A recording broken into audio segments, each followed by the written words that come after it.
we doing, everybody? This is Splash of Gas with Dave Weichert, a NASCAR and racing podcast. What a time out in Watkins Glen. Heard it was a little wet and muddy out there, but ARCA trucks, O'Reilly, and Cup Series would be ready to make lefts and rights throughout the upstate New York track. ARCA queued things up to start the weekend for the on-track action. Going green before 2 p.m. on Friday. Could youngster Tristen McKee defend his win from last year at the Glen? Or would it be one of the other dominant Nitro or Pinnacle cars? Trucks, see, it's the second road/street course of the season for them after running the street circuit in St. Petersburg earlier in the year. Just like the trucks, road course standouts and full-time Cup drivers of Connor Zilisch and Shane van Gisbergen will duke it out for the win. Could a full-time O'Reilly driver of Jesse Love or Justin Allgaier overtake the road course pair? Cup Series on Sunday, all eyes would be on Shane van Gisbergen as he tries to nab another road course win at the Cup level. Yellow flag, green flag, discussions with Dave, paint scheme of the week, NASCAR history time, interview with Sam Mayer, tire diaries, predictions for Dover, Fast Davies bets, and so much more on this episode of Splash of Gas. As always, we're sponsored by Magical Travel with Dave, aka Disney Dave Weichert, my father. He will be able to help you with all your Disney and Universal vacation needs. He can be reached at DisneyDaveW@Verizon.net. Please make sure you follow all the Splash of Gas social medias for midweek and on-track updates. Instagram, Facebook, and YouTube are all Splash of Gas with Dave Weichert. Now for the ARCA Series recap. ARCA would get it going early Friday afternoon. The practice and qualifying would be rained out. Max Reeves, alongside Carson Brown, would bring the field to green. Brown gets the jump on lap 1 and leads. 10 laps in, Caden Honeycutt gets up to second as Brown continues to lead. 29 to go, Honeycutt takes the lead over from Carson Brown. After two quick back-to-back yellows, final restart occurs with just 14 laps to go. Caden Honeycutt and Carson Brown again take the field to green. Caden gets the jump on the restart and holds onto the lead. As the laps counted down, Honeycutt will continue the lead and the remaining lap stays green. Caden Honeycutt gets his first win at the ARCA level at Watkins Glen. Now for trivia, question time. This week's question is, with Dover next weekend hosting the All-Star race for the Cup Series, the All-Star race first started in 1985. Who won the first All-Star race in 85? Answer coming at the end. Now for the Truck Series recap. Truck Series would be roaring for action in upstate New York. After qualifying, a cruise missile would strike as Brett Cruz wins the qualifying. Him and Ty Majeski take the field to green. Cruz takes the lead on the start and stays there until 3 to go in the stage. As we see regularly in road courses, him and many of the leaders elect to flip the stage for track position for the next stage. Daniel Hemrick stays out and takes the lead. Onto the Stage 1 win. Brett Cruz and Connor Zilisch restart for the middle stage. Zilisch prevails and leads. Caden Honeycutt gets up to second. Towards the end of the stage, many of the leaders would pit. Zilisch would stay out in the top spot and wins Stage 2. Daniel Hemrick and Ross Chastain restart for the third and final stage at the Glen. Chastain leads. Then 9 laps later, Zilisch would take the top spot over from Ross. Then, in what would turn into Yellow Flag Central, wrecks would occur around lap 59, 62, and lap 65, and lastly, on lap 69, putting the race into overtime. Connor Zilisch and Caden Honeycutt restart for the 2-lap overtime shootout. Caden would bump Zilisch in turn 1, taking the lead. Connor would not be able to catch Caden on the final lap. Caden Honeycutt goes back-to-back, winning in ARCA, then again winning in the trucks, getting his first win at the Truck Series level. What an exciting day for Honeycutt and an exciting celebration for him. More on that on Discussions with Dave. Now for the O'Reilly Series recap. The O'Reilly Series would be ready to tee things up Saturday afternoon at the Glen. Qualifying would be rained out. Raja Caruth and Justin Allgaier bring the field to green. Sam Mayer would lead early. Then on lap 4, Brent Cruz would strike and take control of the top spot. The entire stage would stay green and be won by the young Cruz. Zilisch and SVG restart for the second stage. But the first 2 yellows of the race fly on lap 26 as Jeremy Clements and LeVar Scott tangle. Then again on lap 34 for debris.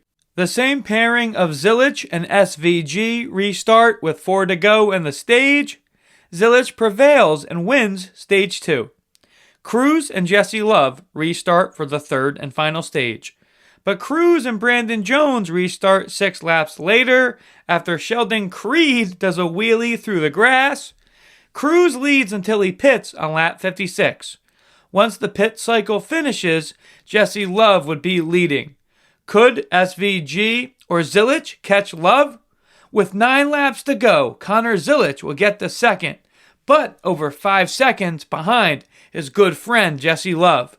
2 laps to go, Connor would just be over a second behind Love. Could Zilisch make the pass? Zilisch catches Love in the bus stop, sending Love deep into the final turn. Connor Zilisch gets the win on the final turns of the race. So exciting. Now for the Cup Series recap. After qualifying, 2 guys we expect to be fast on the road courses would be on the front row. SVG on the pole, alongside Michael McDowell. Once the race goes green, Shane will lead in the top spot.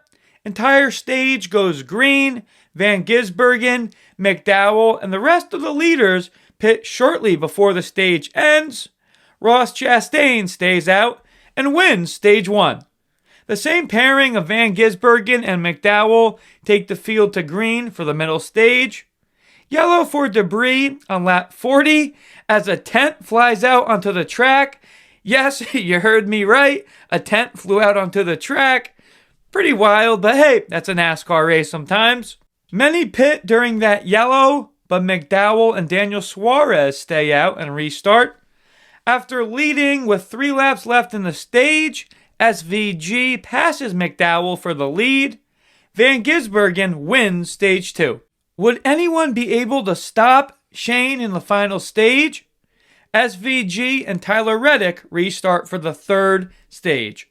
Quick yellow on lap 60 as Joey Logano goes off track, and the same pairing goes green again.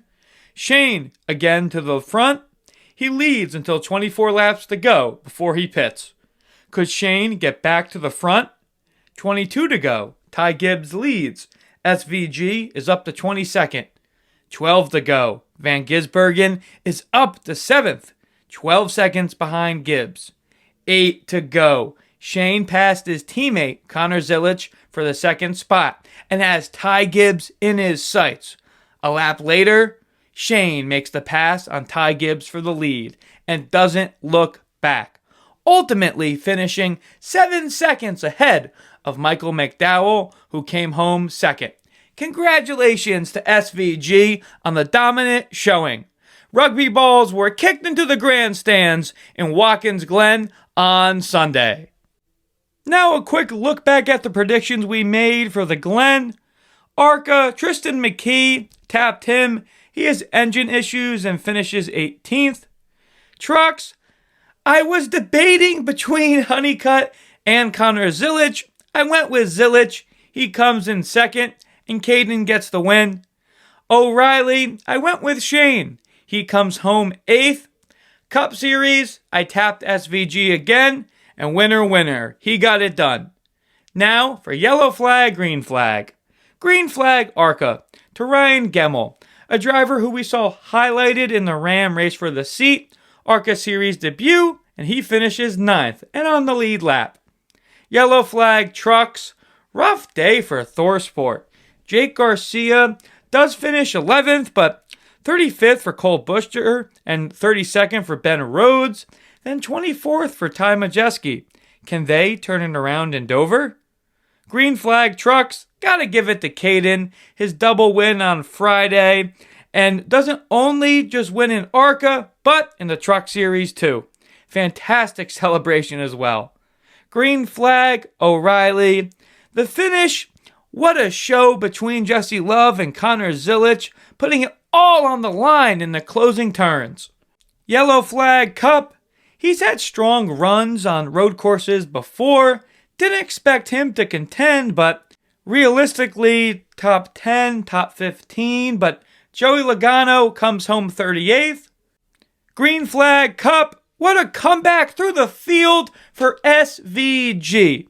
Thought for some laps that Ty Gibbs was going to go back to victory lane, but oh boy, was Shane fast.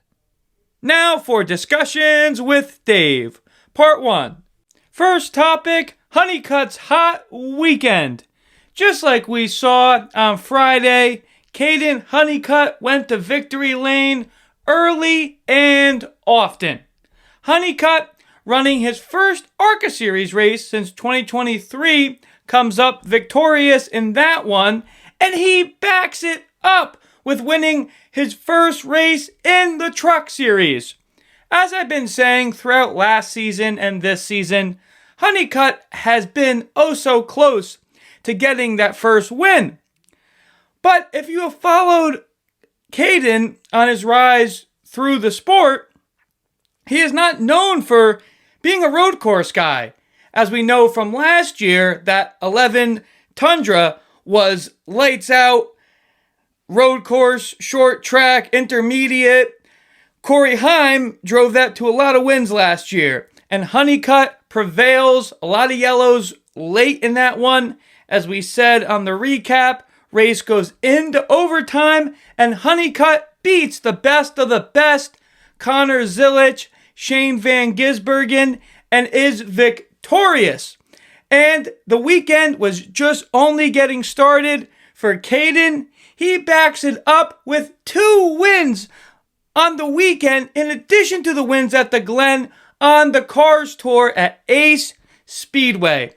And Honeycutt goes into the stands Friday after winning the truck race, shotguns a Busch Light, just like one of the guys. Great to see a driver like Caden have a weekend like he did at the Glen, then at Ace. Next topic, thoughts on the Cup Series race. SVG coming back through the field. As we were talking on the recap, Shane van Gisbergen, stage 1, stage 2, checkbox, both, gets it done, wins both of those. Shane then pits with 24 laps to go, restarting 29th. Ty Gibbs was leading, and as I said in the recap, for a number of laps, I thought Ty was going to get his second win at the Cup level. But somehow SVG, the guy is just almost unstoppable on these road courses. He was averaging 2 laps faster than the driver with the second fastest time, and just lap after lap makes the pass. Thought this might come down to the final turns like the O'Reilly race did. Man, I was wrong. 7 to go. Shane makes the pass on Ty Gibbs for the lead. And he finishes first, just like we mentioned, 7 seconds ahead of Michael McDowell in first. And he was probably letting up a little bit on the final laps as well. Talk about domination. Just mentioned it, and on the recap as well, what a finish that best friends Jesse Love and Connor Zilisch put on between each other on Saturday up at the Glen. Final turns, tapping each other, Love getting loose and Zilisch getting by. so ultra exciting. If you were paying attention to the O'Reilly race last year when Zilisch won, unfortunately, he had a pretty scary tumble out of his car in celebration. This time, Connor didn't. He went through the roof hatch, and Trackhouse owner Justin Marks put a pillow from one of the motorhomes beside the door of the car when Zilisch was getting out. Everyone got a chuckle from that. With the way the injury went in that fall last year went for Zilisch, it was pretty scary. Glad that everyone now can get a laugh with that. As the days of May count down, we get ever so closer to the greatest day in motorsports. And one of those races is the Indy 500 and the nightcap, the Coca-Cola 600. Throughout the history of those races, Kyle Larson, most recently with the double, Kurt Busch, Tony Stewart, was announced that Catherine Legg will be attempting the double. She'll be running in the Indy 500 in the number 11 AJ Foyt Racing Chevrolet, and in the Coca-Cola 600 in the Live Fast Motorsports 78. The last 2 years, Kyle Larson, as we know, has ran the double, and he has ran into roadblocks and issues while trying to do that and run every single lap of both races. 1,100 miles in one day is definitely a lot. Legg is a veteran of motorsports. She's been in IndyCar for a while, and most recently in NASCAR, running different series, including the Cup Series. And when I saw this news, I was pretty excited. Great for Catherine. Truthfully hope she's able to complete both races. Now for paint scheme of the week. Be like Biff. That's what Tanner Gray is doing at Dover.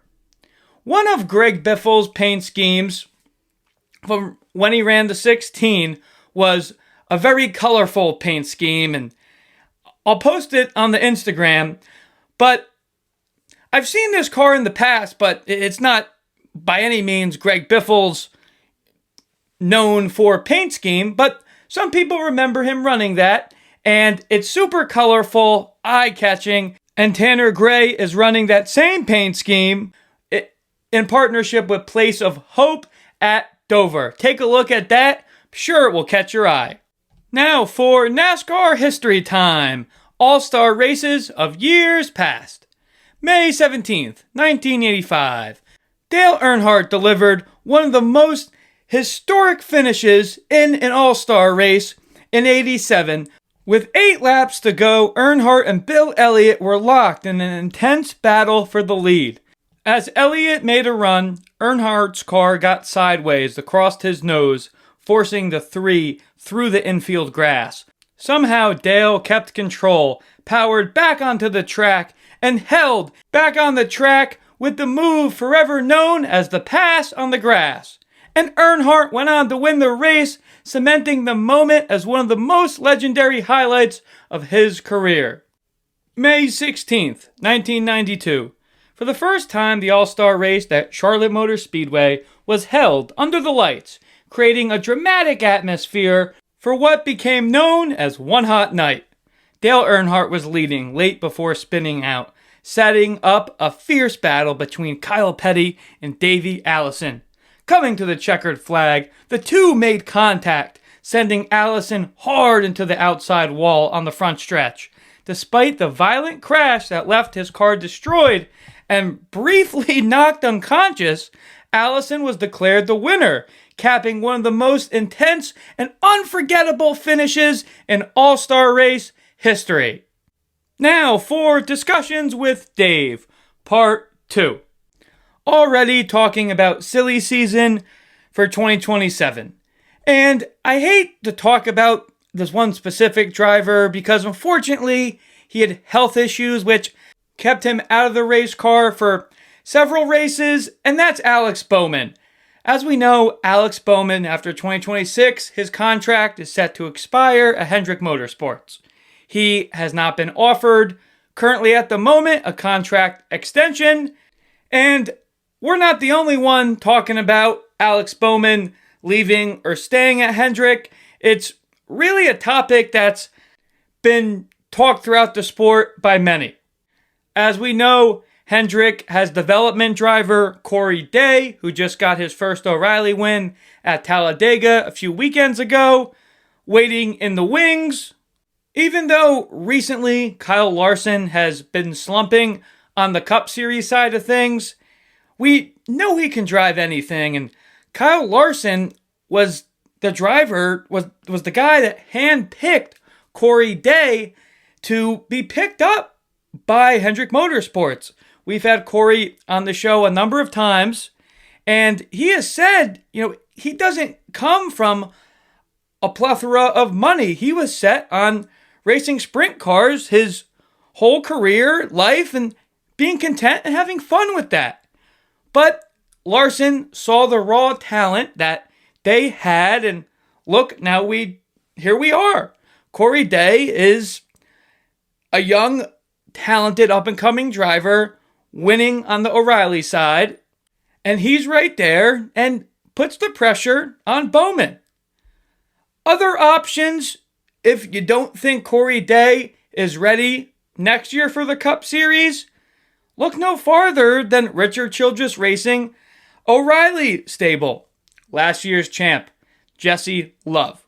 What did Jesse say when we had him on the show to start the season?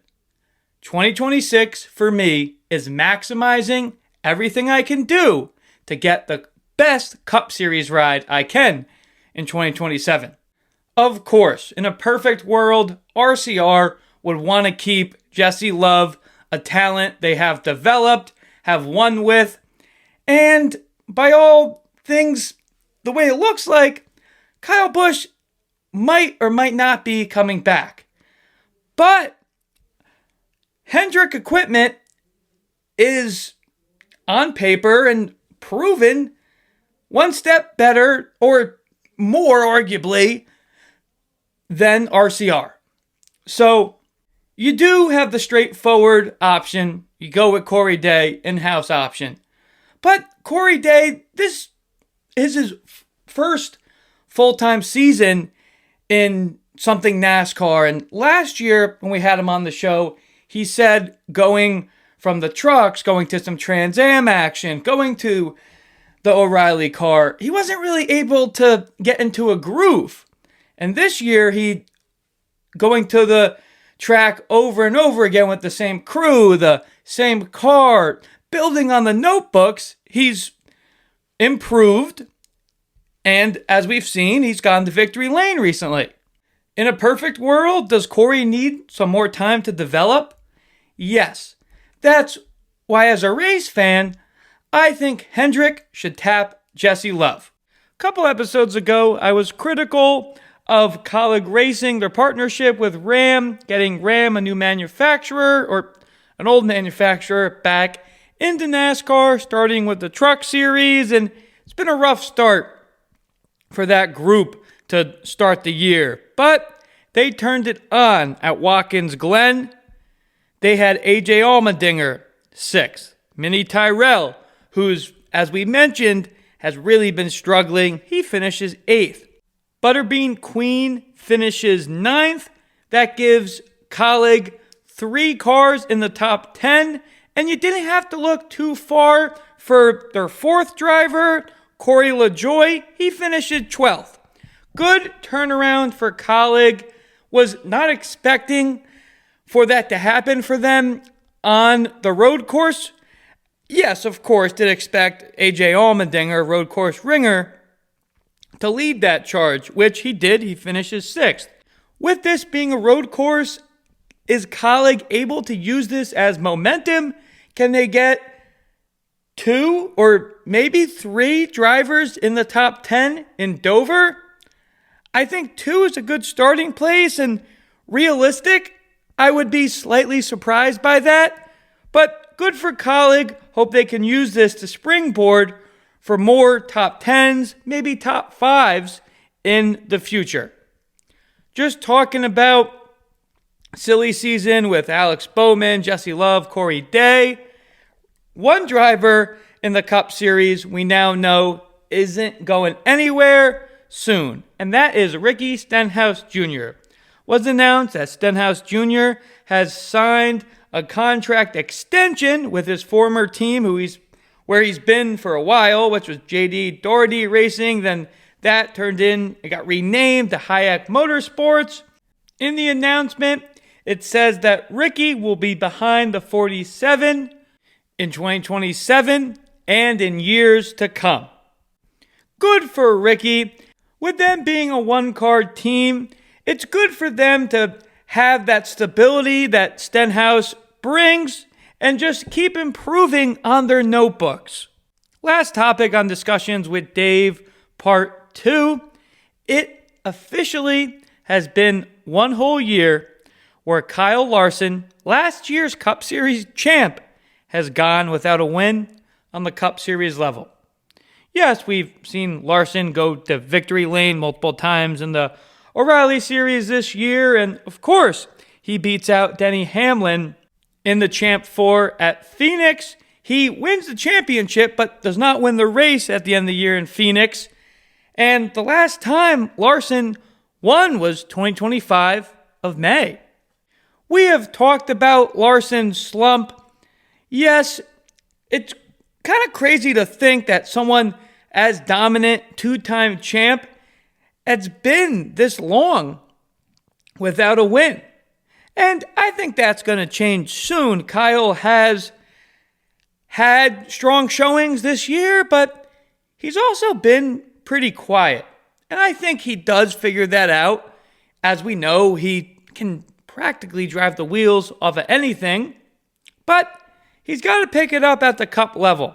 And just like I said, with all the talent that he brings, he's going to turn that around. Can he do it in time of the playoffs this year to make a run for back-to-back championships? We'll wait and see. Now for our interview with O'Reilly Series driver Sam Mayer. Here's what Sam had to say. Next guest we bring back onto the show is driver of the 41 Haas Factory Chevy on the NASCAR O'Reilly Series is Sam Mayer. Welcome back to the show, Sam. Thank you for having me. I appreciate it. Yeah, of course. Appreciate you too. Before we get into this year's action, we last spoke with you last year after the second Kansas race. You make it into the round of 8, but unfortunately fall short of the Champ 4, 13 top 5s, the win in Iowa. How would you sum up your 2025 season for you and the 41 team? Yeah, I think for us, being a new organization, new group of guys together, for me, it was a different manufacturer. So there was a lot of different variables that went into last year that were kind of against us almost. But, yeah, the guys did a great job all year long. We stayed in the game, and we ran it all the way out to the end. So, yeah, just super proud of what we were able to accomplish last year. Because I think that it was overall pretty solid. Obviously, winning Iowa was a huge milestone for the company, first win of the organization's history. So super cool to have that, but definitely looking forward to getting into 2026 and have a little bit better of a run, hopefully starting this weekend in Dover. Got it. Just like you mentioned, first win for Haas Factory, so great strides in 2025. You mentioned it was Ford was the manufacturer last year. Haas switches manufacturers from Ford to Chevy. Not your first time behind the wheel of a Chevy. How has that change been for you? Yeah, I mean, for me, it was kind of like going back home. Like the Hendrick engine shop has done a great job all year. Bringing power to the racetrack. And for me, it's kind of going back to normal because that's what I used to run back when I was at JRM. So for me, it was like jumping right back in the saddle and just going and ripping right away. But yeah, it's been great so far this year. The cars have had a lot of speed. Finishing has been challenging for us, but we've powered through. We fought through adversity before. I don't think anything's going to really get in our way from having a championship year this year. Gotcha. Appreciate that insight. Get into the recent action. After a tough day out in Talladega 2 weekends ago, the O'Reilly Series then heads out to Texas Motor Speedway. After qualifying 17th, you show speed early, getting points in Stage 1, finishing 7th. How were you able to get that track position so early there? Yeah, Texas was really good for us. We needed a nice solid day.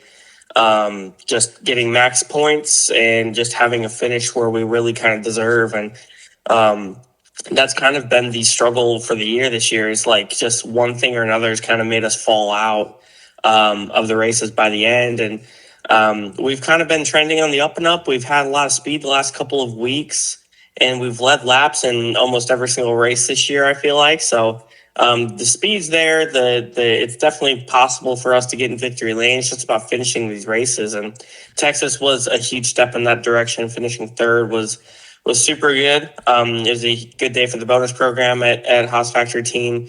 The 41 car definitely needed it. And I think we're going to a good string of tracks coming up that we can definitely start clicking them off and hopefully having a good couple of points days, because we are right on that bubble. I've never been on the bubble before in the O'Reilly series. So for me, it's a little bit different because it is a little uncomfortable, but I guess you got to be comfortable with being uncomfortable in the series. Yeah, gotcha. Still a long season for sure. You mentioned the P3 finish in Texas. In the third stage, a long green flag run, restart with 16 to go. What more do you think you needed to get past the 7 and the 88 there in Texas? Yeah, I mean, for our situation, it was just track position. We had a rough day on pit road. We had a lot of different variables that got thrown at us as we went. We had one of our actual over the wall crew members get hurt setting the pit box up, so he wasn't able to perform. So we had a sub literally like an hour or two before the race jump in, and so it was tough for the guys on pit road. They kind of had the card stacked against them. So just track position at the end. Obviously pitting with 16 to go. Get tires is great, but we also lost a bunch of spots on pit road. But definitely looking forward to seeing what we can do in the coming weeks when we kind of get everything back together. But yeah, we just need a track position there at the end, and still finishing third after restarting ninth with 16 to go is something I'm very proud about because you had to really fight for it. But we managed to get it, and I feel like we were just as good as the 7 and the 88, and we could have competed for the win if we restarted up there. Got it. Appreciate those details. Hopefully you guys can regroup right into Dover, and definitely positives, just like you said, to take from that one. Last question about Texas. In all three series, did see the drivers hit the wall on the dog leg. I've never been there in person, but it seems like a tougher track. I mean, I don't want you to give any secrets, but what are you looking when you're getting around Texas? Texas is one of the craziest mile and a half we go to. It's a lot of fun, especially now that the pavement's starting to wear out a little bit. The grip is just going lower, and you can start to move around a little bit. But yeah, it's a tough racetrack. It's really, really fast on new tires, and then older tires, you're still kind of slipping and sliding around, but it's slower. So there's just a lot of variables that go into that racetrack, and it's really tight on the front straightaway. The grass obviously is a huge thing too, because they still have the natural grass instead of the turf like they have in Charlotte. So that changes things quite a bit. And then obviously turn 1 is super wide, so you don't want to go all the way up to the wall. Whereas 3 and 4 is a little more narrow, but a lot more banked. So the bottom's still better, but you can still move around a lot. So there's just a lot of things that at that racetrack that are kind of ever changing, and you have to kind of adapt throughout the day and throughout each and every single run. Got it. Thanks for the insight there. Definitely seems challenging, but fun, just like you said. Hope you don't think this next question is a dumb one, but before we get into Watkins Glen, the O'Reilly series, if you know, is very competitive, and a lot of talented drivers from Kansas, Talladega to Texas. There have all been wrecks on the first laps there. You're not involved in that 3-race stretch, but I'm not sure if you think it's a coincidence or if that highlights how aggressive drivers have been on restarts, but just can't remember a stretch like that, and wanted to ask you, with you being on the track for that action. Yeah, I think a lot of it is just the way things are nowadays with not having practice and qualifying at a lot of these places. If it gets rained out, like they'll just line them up and race. And back in the day, they used to not do that. Like they would, no matter what, get qualifying, get practice. You would have laps at some point during the weekend before the race. But a lot of these places that we show up to now, the speedways, we never practice anymore unless it's the opening race at Daytona, and then Kansas we got rained out. So those 2 races, we the first laps on track we were green flag racing. And that makes it very difficult as a driver to judge where you're at, know the grip of your car, how to trust the racetrack and trust your car. And issues can certainly come out of that quite a bit just because you don't know what to expect. And other drivers either make mistakes or someone's more comfortable, someone's more aggressive. But usually it's just wrecks happen because people are on different pages. And that happens a lot in NASCAR. So definitely trying to be clean and get through these first couple of laps is important. And then you can kind of go to work and maintain track position if you're out front or try to attack people and get some track position back. But yeah, it's definitely crazy to see all these early wrecks. I feel like Texas is one of those places just in general where havoc can really break loose early. And then it kind of thins the herd and then we're kind of good from there. But yeah, Texas is definitely one of those tougher places too on top of that. Gotcha. Thank you for going over that. Definitely, just like you said, the limited track time can have effects on everyone. Moving into last weekend, you have the win at the Glen in 23, as second place there last year. And throughout your career, you've always been strong on the road courses. Second road course of the 2026 season, plus second time going to the Glen with Haas Factory. Stage points in the first and second stages. You come home with a P13 finish. And any thoughts on the changes they made to the track with the added tire packs, and how would you sum up your day? Yeah, we had a long day for sure. We led laps early, had good track position, and got good stage points in both stages, and then just kind of got mired back in the pack towards the end of the race. And we had a tire issue at the start of stage 3, which kind of put us behind. So I think we had like a fourth place car at worst. And if we would have had track position there, we definitely could have finished up there, but it just wasn't in the cards for the day. As far as the tire packs, the one in the carousel actually worked out pretty well. Like you could actually get away with hitting it if you had to. I saw a couple of people get into it and not really have any damage, which was good. I never had any issues with it, so that was good. The turn 1 tire packs were a little more frustrating on the driver's side of things. Just trying to work around those, trying to race around them is very difficult.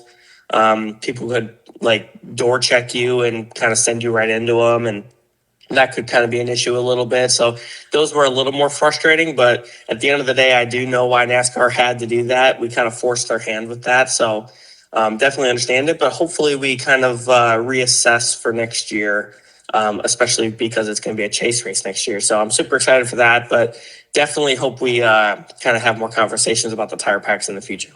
Gotcha. Appreciate the honesty, and glad they added the tire packs in the carousel after the crash with McDowell in the O'Reilly race last year. So cool. Hopefully going to the next couple road course races, you guys can be up in that top 5, just like you said. Moving right along, the playoff system, as we've been mentioning, has changed from the last several years, going back to the chase. You were just saying, being uncomfortable on the bubble. You're currently 12th on the standings. How are you going to get the 41 to contend for a championship this year?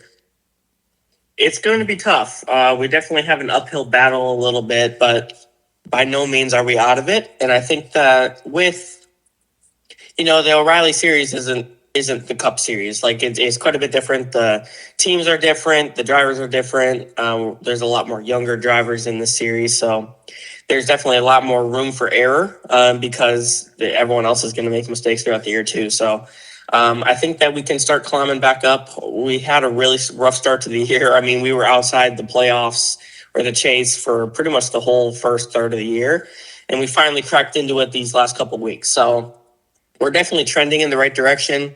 We have a lot of ground to make up, but at the end of the day, if you're around 6th place or so, you have to have a good chase run, but you can definitely contend for a championship by the end of the year in Homestead. So yeah, it's just about getting there. You got to have good weeks throughout the year. And I think that we're capable of having good runs and popping off a couple of wins. Because if you can just win 1 or 2 and get solid momentum, the points are going to kind of take care of themselves with that. So if we make the chase in a decent spot, get a couple bonus points for when we show up in the chase and have a good run in the chase, anything is possible. But yeah, I really want to contend for one this year. The tracks in the chase are super fun.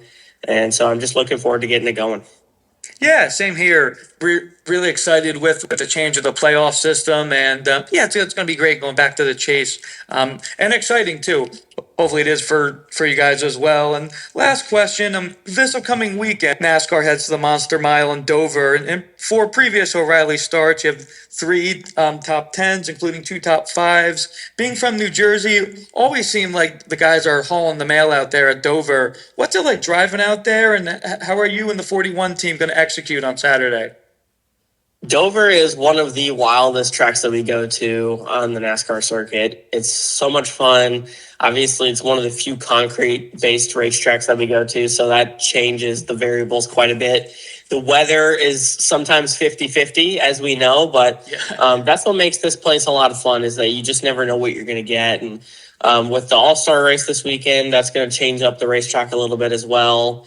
With the resin, I believe we're going to put down. So it's going to be interesting to see what we got when we show up. But Dover really is one of the better racetracks we go to. I've finished really well there in the past.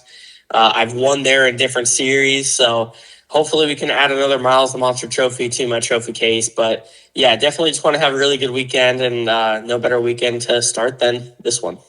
Got that right. Really appreciate the insight there, and can't wait to get out to Dover myself on Friday. And hope to see you out there throughout the weekend, Sam. And best of luck. All right. Thank you so much. I appreciate it a lot. Yep. Have a good one. Same here. Great to catch up with Sam. Now for drivers to look out for: ARCA Toledo. Start out with the 18, Joe Gibbs Racing, Max Reeves. He's typically been a contender in that 18 car. Leader in the point series right now, Jake Bowman, Nitro Motorsports. Caden Quapple is running the 24 for Sigma. Think we see Caden in the top 5. Wesley Simp, which we've seen run the 62 in the truck series, mainly on road courses, hops in for Toledo. What can he do? Carson Brown, we know how good that 28 car is. Isabella Robusto in that 55 seems to be oh so close almost every weekend in the ARCA series. Can she get it done in Toledo? Thomas Annunziata, New Jersey product from Colts Neck. Andy Jankowiak, winner from Dega. Tristen McKee, the young, talented driver in the 77. Bobby Dale Earnhardt in the 89. Last but not least, Ryan Vargas, who is having a heck of a year in the 91 so far. Now for Dover Tire Diaries. The NASCAR Cup Series heads to Dover Motor Speedway this weekend for the All-Star race. They will run the same Goodyear Racing Eagle left side tires that debuted at Bristol Motor Speedway in April, and the same right side tires they used at Dover last year. Let's get into it. The right side tire was designed specifically for the Monster Mile's ever-changing concrete surface, and it hasn't been used since the series visited Delaware last year in July. With the addition of the left side tires that were ran at Bristol in April, teams combined that data with some of the data they had last year, and the whole point of the combination is to withstand the heavy loads that are dealt upon in the turns at Dover with that concrete surface. The tires will also play an enhanced role this weekend with the addition of the Pit Crew Challenge during Saturday's qualifying session, a format that combines traditional qualifying laps with a timed 4-tire pit stop that determines the order for the race come Sunday. Teams in the O'Reilly Series and trucks will be running the same left side tires they used earlier this year at Darlington, Rockingham, and Bristol, paired with a new right side tire designed to withstand the track's high speeds. Both series will also use inner liners as it's customary on tracks 1 mile and longer. Let's get into the nitty-gritty. Truck Series teams will have 5 sets of tires, 3 for the race, 1 qualifying to transfer to start the race, and 1 for practice. O'Reilly Series, same thing, 5 sets, 3 for the race, 1 for qualifying to then start the race, and then 1 for practice. Cup Series for the All-Star race will have 10 sets of tires, 6 for the race, 2 sets for qualifying in the Pit Crew Challenge, and 2 for practice. And that was Tire Diaries Dover. Now the drivers to look out for: Dover Truck Series. The last time the Truck Series ran at Dover was in 2020, 6 years ago. Zane Smith won that one in the 21, and Matt Crafton, who's now retired, finished second. Brett Moffitt, another past champion like Smith and Crafton, no longer racing. See him every once in a while, but not full time. Then you got Todd Gilliland, who finished 4th and is in the Cup Series, and you look to 5th. And then you got 2-time champ Ben Rhodes, who is still racing. Definitely got nostalgic looking at the top 20 finishers for the last Truck Series race at Dover, but let's get into it. We just mentioned it, Ben Rhodes. Think after the tough day ThorSport had at the Glen that they turn it around, and think that starts with Ben Rhodes and Ty Majeski. A number of drivers that are still in the Truck Series that ran at Dover in 2020, Stuart Friesen, Tyler Ankrum, Christian Eckes, Carson Hocevar, even though he's in the Cup Series, is in the 77 truck for this one. Veteran, Grant Infinger. Mentioned ThorSport, Ty Majeski. He should be a front runner in this one too. Tanner Gray in the 15. He's, crazy enough, still in the 15. Think he's one that's going to be in the top 5 and can even have a chance at it. Chandler Smith. Then several additions from the Cup Series: Kyle Busch, Ross Chastain, and Christopher Bell. A couple drivers that are going to be standouts that are full-time truckers. Believe this track matches up well for Brendan Butterbean Queen, coming off the 9th place finish at the Glen. Think he can use that as momentum. Then the guy that just won at the Glen, and that's Caden Honeycutt.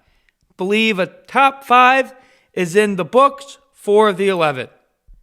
Drivers to look out for: O'Reilly Series. We look no further than 2024 champ and veteran of the series, 7, Justin Allgaier. Another veteran in Joe Gibbs equipment, though, that's the 20 of Brandon Jones. Believe he'll be quick.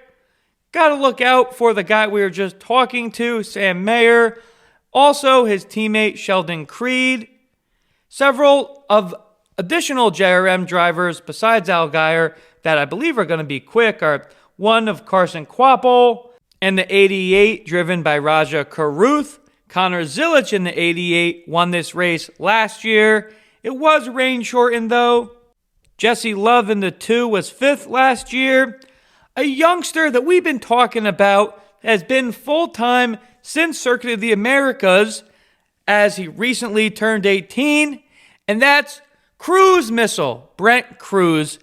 There is a time bomb that is ticking to when Brent is going to break through and get his first win in that series. I think that's going to be sooner than later. Another Joe Gibbs car that stood out last year before he was passed by Zilisch was the 54 of Taylor Gray. Another veteran of the series that was strong there in past years, and that's the 39 of Ryan Sieg. And last but not least, that 99 Viking Motorsports car driven by Parker Retzlaff has really been showing out. Can they turn it up in Delaware? Now for the All-Star race format. As mentioned, Dover Motor Speedway will host for the first time the NASCAR All-Star race. And this season, NASCAR introduces a revamped format featuring a 3-segment, 350-lap race with every driver in the field taking the green flag. The structure rewards race winners, past champions, and strong performances across the opening 2 segments, raising the stakes throughout the night. In a notable change, the traditional All-Star Open has been eliminated. creating a more streamlined, high-intensity event focused entirely on NASCAR's top competitors. Fan favorite elements still return, including eligibility requirements, the fan vote, and the pit crew challenge, ensuring that there's weekend of competition both on and off the track. Qualifying and pit crew challenge format. This format combines traditional qualifying with live pit stops, something we have seen in past All-Star races, but a little bit different this time. Drivers take the green, run one time lap, then pit on lap 2 of a 4-tire stop before then taking it back on track, then going to the checkered flag. Total elapsed time determines the pole winner. Fastest pit crew during the run with no penalties wins the pit crew challenge, and those results set the pit box selection order. Now the specific format for the All-Star race. The full field, as mentioned, will compete in Segment 1 and Segment 2 for 75 laps each, followed by the final 200-lap segment for the All-Star race title. And that will feature 26 drivers, so they make a mid-race cut. Pretty cool. Qualifying on Saturday sets the lineup for Segment 1. Segment 2 will feature the top 26 drivers inverted at the start, while the remainder of the field will be lined up based on their finish in Segment 1. All laps will count in all the segments with standard NASCAR race procedures in effect. During the final segment, a competition break will take place around lap 225. Drivers eligible for the final segment already include those who have won a points-paying event in either 2025 or this year, former All-Star race winners who compete full-time, and same with former Cup Series champs.